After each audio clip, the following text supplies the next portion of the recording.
Greetings and welcome. Today we're wrapping up our series of devotionals looking at a passage in 1 Corinthians.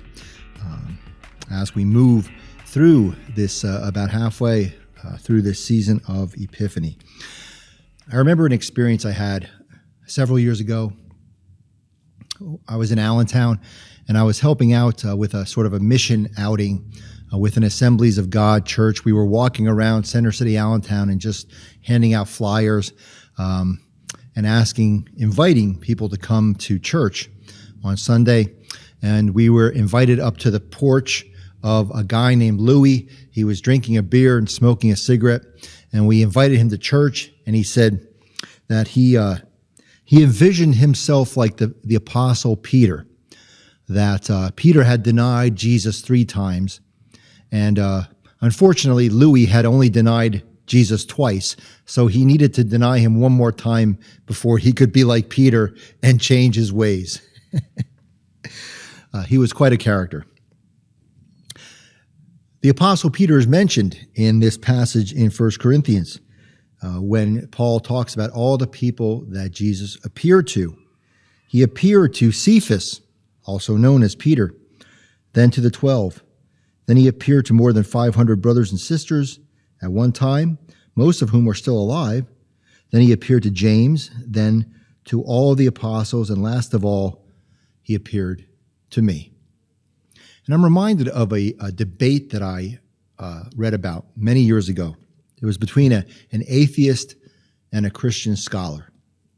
And the Christian scholar won the debate, just for the record. The debate was about the evidence or proof or the reality of the resurrection of Jesus.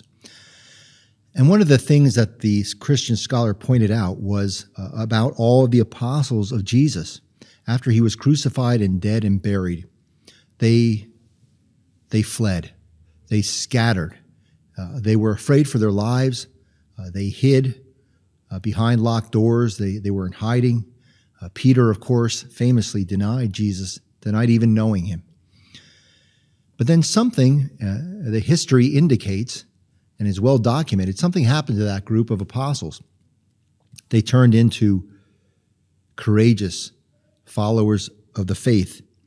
They traveled across the known world, proclaiming the gospel, spreading the message of Jesus Christ, preaching and teaching and healing.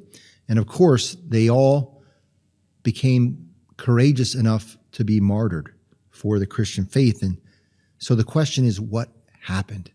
How were they changed? Well, they were changed, according to this Christian scholar, by the resurrection of Jesus Christ that transformed them. And thinking back to our acquaintance Louis, the question is, does this crazy, outlandish story of the resurrection still have that kind of power?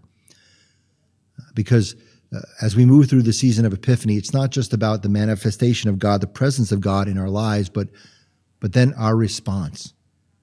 And so does that story, does God's presence still have that kind of power to transform you and I? Amen.